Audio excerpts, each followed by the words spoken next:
नमो हिंदू देशाय, नमो भारत संस्कृते। देश में दंगे शुरू हो गए हैं।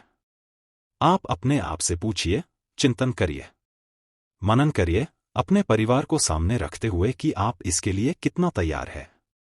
बहराइच में जो दंगा हुआ वह उत्तर प्रदेश में लगभग 7.5 वर्ष के योगी के शासनकाल में पहला दंगा है। हालांकि इसे पूर्ण रूप से दंगा नहीं कह सकते हैं, लेकिन दंगे की शुरुआत तो हो गई। योगी जी अब कैसे कहेंगे कि उनके कार्यकाल में कोई दंगा नहीं हुआ? दंगा जिस ढंग से हुआ, जिस ढंग से घटनाएं घटी, बहुत हैरान करने वाली हैं। अब तक समाचार पत्रों से इस दंगे के बारे में आप सब कुछ जान चुके हैं, लेकिन दंगा केवल बहराइच में नहीं हुआ, कई स्थानों पर हुआ है और लगभग हर राज्य में हुआ है। झारखंड और पश्चिम बंगाल में तो हद हो गई। वीडियो देखकर ये कहना मुश्किल है कि यह बांग्लादेश है या भारत। चूंकि बहराइच उत्तर प्रदेश में है, जहां का योगी मॉडल देश दुनिया में विख्यात है, इसलिए केवल इसकी चर्चा हो रही है। जो दंगा बहराइच में हुआ, वह वास्तव में दुर्गा विसर्जन जुलूस पर आक्रमण है। कम से कम हिंदुओं को इस चीज का अनुभव होगा कि हिंदू किसी भी धर्म के त्योहार पर दंगा फसाद नहीं करता। बहुत ही अकोमोडेटिव होता है, बहुत ही सहिष्णु होता है, लेकिन फिर भी हिंदुओं के इस देश में हिंदुओं का कोई भी ऐसा धार्मिक जुलूस नहीं होगा जिसमें पत्थर न फेंके गए हो और दंगा फसाद न किया गया हो। आप कह सकते हैं कि भारत इतना बड़ा देश है, कहीं ना कहीं तो ऐसी घटनाएं हो सकती हैं। लेकिन क्यों? ऐसी घटनाएं क्यों हो? अब तो इन घटनाओं की संख्या बढ़ती जा रही है। ये घटनाएं भी अनायास नहीं होती। जब तक शांति दूतों की संख्या कम होती है, वह मिलजुल कर रहते हैं, और जैसे ही उनकी संख्या 10% से ऊपर हो जाती है, तो वे अपना प्रभाव बढ़ाना शुरू करते हैं, दीन की दावत देते हैं, यानी धर्मांतरण शुरू कर देते हैं। पत्थर फेंकने की घटनाएं शुरू हो जाती है। ऐसी घटनाएं पूरे विश्व में हुई है, जहां कहीं भी शांत दूत समुदाय के लोग रहते हैं।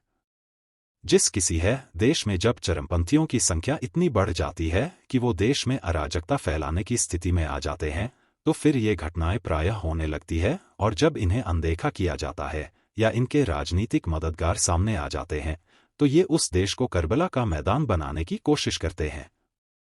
अगर आप आइसोलेटेड फॉर्म में देखें तो वैसा ही होता है जैसा कश्मीर में हुआ। कश्मीर में भी पत्थर फेंके जाते थे, जिन्हें तत्कालीन सरकार ने अनदेखा किया, और जिसका कारण था वोट बैंक की राजनीति के कारण मुस्लिम तुष्टीकरण। धीरे धीरे हिंसा का तांडव शुरू हो गया और कुछ समय में ही घाटी से कश्मीरी पंडितों का सफाया हो गया। कुछ तो भागकर अपनी जान बचाने के लिए अपने ही देश में शरणार्थी बन गए, किंतु बहुत बड़ी संख्या में लोग धर्मांतरित भी हो गए।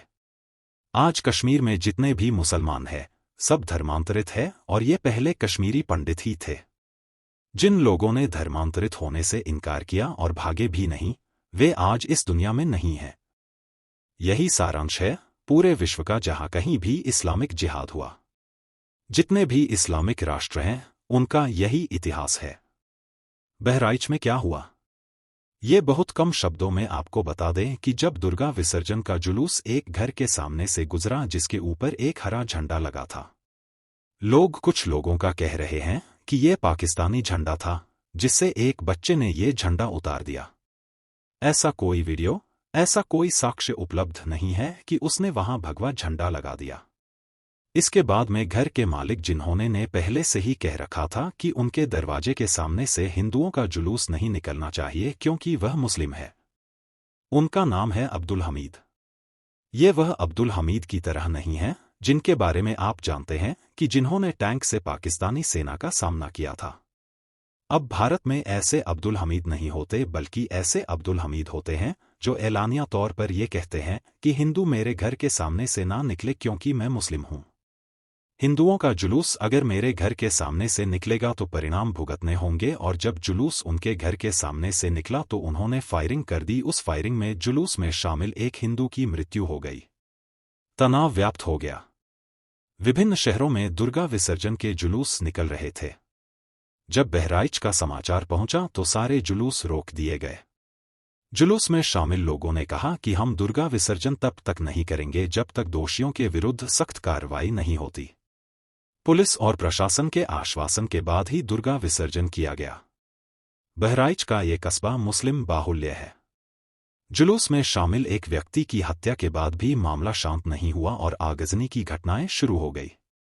मोटरसाइकिल जलाई गई, मोटरसाइकिल के शोरूम में, कारों में, घरों में आग लगा दी गई और पुलिस बहुत रक्षात्मक मुद्रा में रही।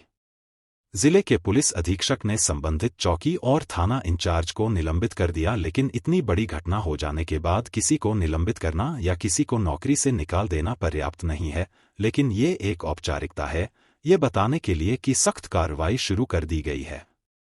सबसे बड़ी बात यह है कि योगी सरकार के 7.5 साल के कार्यकाल में यह पहली बार कोई दंगा हुआ है।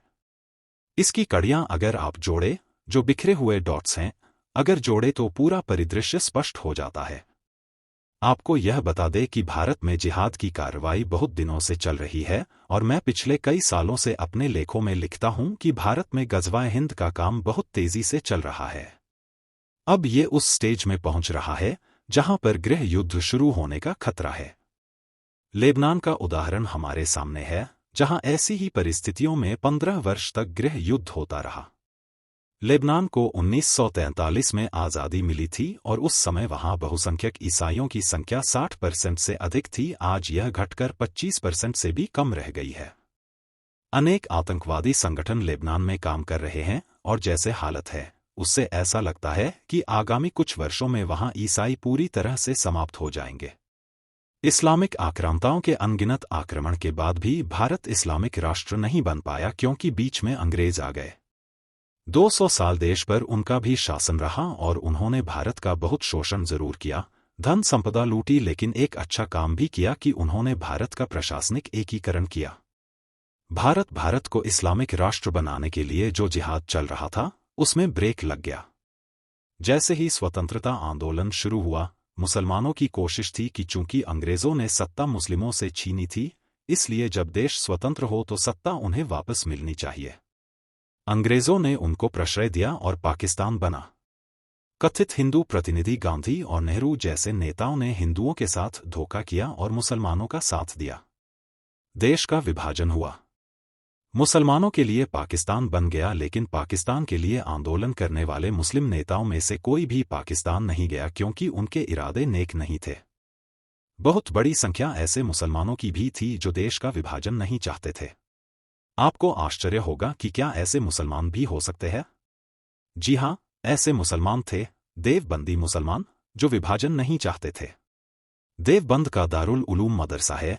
अरशद मदनी और महमूद मदनी, जो चाचा भतीजे हैं, उनका साम्राज्य स्थापित है। इसी तरह के देवबंदी मुसलमान नहीं चाहते थे कि भारत का विभाजन हो। आपके दिल में बड़ा श्रद्धा उत्पन्न हो रही होगी कि कितने अच्छे मुसलमान हैं। लेकिन ऐसा है नहीं, क्योंकि ये चाहते थे कि भारत का विभाजन करके उन्हें पाकिस्तान के रूप में एक छोटा सा जमीन का टुकड़ा नहीं चाहिए। वे चाहते थे कि उन्हें पूरा हिंदुस्तान मिले। पूरा हिंदुस्तान चाहिए था इन्हें। ये पूरे हिंदुस्तान को इस्लामिक राष्ट्र बनाना चाहते हैं और गज़वा-ए-हिंद को अपना धार्मिक कृत्य बताते हैं, ये सभी, जिसका फतवा आज भी देवबंद मदरसे की वेबसाइट पर है। विभाजन के बाद भारत में 3.5 करोड़ मुसलमान थे जिन्हें गांधी और नेहरू ने न केवल ठहरने दिया बल्कि उनकी इतनी आवभगत की, इतना ज्यादा विलोपतिकरण किया कि नतीजा आज हम सबके सामने है। इन कथित हिंदू नेताओं ने हिंदुओं के साथ विश्वासघात किया। आज़ादी के समय की 3.5 करोड़ की मुसलमानों की आबादी आज बढ़कर लगभग 40 करोड़ तक पहुंच गई है। उसमें घुसपैठिए और धर्मांतरित लोग भी शामिल है। अवैध घुसपैठियों का ये हाल है कि आप किसी भी शहर में जाइए, कहीं भी जाइए, हर कोने में ये आपको मिलेंगे। रेलवे का पूरा ट्रैक इनके कब्जे में है। पूरे रेल तंत्र को ये कभी भी रोक सकते हैं। किसी भी बड़े शहर में घुसने के सभी रास्तों पर रोहिंग्या और अवैध बांग्लादेशी घुसपैठिए आपको मिलेंगे, जो दंगों और गृह युद्ध के समय आपका स्वागत करने के लिए बैठे हुए हैं। आप समझ सकते हैं कि इन शहरों का क्या होगा, पूरे भारत का क्या होगा। फिर लौटते हैं गज़वा-ए-हिंद पर, जो मुसलमानों का अधूरा सपना है। इसे पूरा करने के लिए स्वतंत्रता के बाद से ही षड्यंत्र चल रहे हैं, जिसकी कांग्रेस सरकारों ने अनदेखी ही नहीं की, उन्हें हर संभव सहयोग भी प्रदान किया। यह मानने का कोई कारण नहीं है कि मुस्लिम तुष्टीकरण में लगे हुए राजनीतिक दलों को यह सब मालूम नहीं है, लेकिन यह सभी सत्ता प्राप्त करने के लिए भारत को इस्लामिक राष्ट्र बनाने से भी नहीं हिचकिचाएंगे। कुछ राजनैतिक दल तो इस हद तक गिर चुके हैं कि यदि आज मुस्लिम समुदाय कहें कि वे उसी राजनीतिक दल को वोट देंगे जो उनके लिए भारत को इस्लामिक राष्ट्र बनाने के लिए तैयार हो जाएगा, तो जरा सोचिए कौन कौन से ऐसे राजनीतिक दल होंगे जो इसके लिए हाँ कर देंगे। सभी राजनीतिक दल जानते हैं कि वे देश के साथ बहुत बुरा कर रहे हैं और इसका परिणाम बहुत भयंकर होगा, लेकिन फिर भी किसी को देश की चिंता नहीं है। भारत में मुसलमानों की जनसंख्या वृद्धि केवल उच्च प्रजनन दर के कारण नहीं हुई, धर्मांतरण और अवैध घुसपैठ भी इसका बहुत बड़ा कारण है। आज जो दंगे हो रहे हैं वह गृह युद्ध का पूर्वाभ्यास है। उत्तर प्रदेश का जो योगी मॉडल देश विदेश में विख्यात है, उस पर आघात करने के लिए योजनाबद्ध ढंग से बहराइच का कांड किया गया। प्रयास तो गोंडा, बस्ती और कौशाम्बी में भी किया गया। हर जगह एक ही प्रश्न है कि मस्जिद के सामने से और मुस्लिम बाहुल्य मोहल्ले से हिंदू अपने धार्मिक जुलूस नहीं निकाल सकते। क्या आपने कभी सुना है पूरे भारतवर्ष में कहीं भी किसी मुस्लिम जुलूस पर पत्थर फेंके गए हो या व्यवधान किया गया हो? किसी ने यह भी नहीं कहा होगा कि मंदिर के सामने से या हिंदुओं के घर के सामने से मुस्लिम जुलूस नहीं निकलेगा। कभी किसी ने सुना कि मुस्लिम जुलूस पर पत्थर फेंके गए, पेट्रोल बम फेंके गए हैं, फायरिंग की गई हो या लाठी से हमला किया गया हो? नहीं सुना होगा। तो फिर हिंदुओं के जुलूस पर ऐसा क्यों? यह कैसा भाई जा रहा है जिसने मुस्लिम भाई है और हिंदू चारा है? भारत में अब इस्लामिक जिहाद दूसरे चरण में पहुंच गया है। कई खुफिया रिपोर्ट और व्यक्तिगत शोध से यह बात पता चल रही है। दूसरा चरण तब शुरू होता है जब कट्टरपंथी मुस्लिम अपने पड़ोसियों और भाषण से एक जनता पर आक्रमण करने में सफल हो जाते हैं और उन्हें विश्वास हो जाता है कि वह इन लोगों को नियंत्रित कर लेंगे। तो दूसरे चरण में पुलिस और पैरामिलिट्री फोर्स को निशाना बनाते हैं। आपको याद है एक मुस्लिम नेता ने कहा था कि 15 मिनट के लिए पुलिस हटा लीजिए और फिर देखिए। एक अन्य नेता ने कहा था कि हम 15 करोड़ हैं लेकिन 100 करोड़ पर भारी हैं। इसका मतलब है कि यदि 15 मिनट के लिए पुलिस हटा दिया जाए तो वे बाकी लोगों को निपटा सकते हैं। क्योंकि पहले चरण में उनके काम में पुलिस ही केवल बाधा होती है, इसलिए दूसरे चरण में पुलिस को डराने, धमकाने और हतोत्साहित करने का काम किया जाता है। मैं पुलिस और पैरा मिलिट्री फोर्स दंगाइयों के सामने रक्षात्मक मुद्रा में दिखाई पड़ी। कल्पना करिए कि कभी पुलिस में मुस्लिमों से सहानुभूति रखने वाले या पीडीए कर्मचारी अगर दंगाइयों के साथ हो गए तो क्या होगा। बहराइच में इस बात की भी सघन जांच होनी चाहिए कि आखिर पुलिस मूकदर्शक कैसे बनी रह सकती है। अभी कुछ दिन पहले हरियाणा के चुनाव में योगी आदित्यनाथ जी का एक बयान सुर्खियों में रहा कि बटोगे तो कटोगे। इससे गजवा-ए-हिंद के गिरोह को बहुत पीड़ा हुई। मुस्लिम विलुप्तीकरण में लगी राजनीतिक दलों को भी यह बात रास नहीं आई। इन सबने मिलकर योगीराज में कोई दंगा न होने के रिकॉर्ड को तोड़ने की साजिश रची।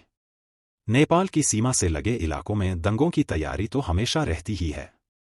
बहाने की तलाश थी, बस बहराइच की घटना हो गई।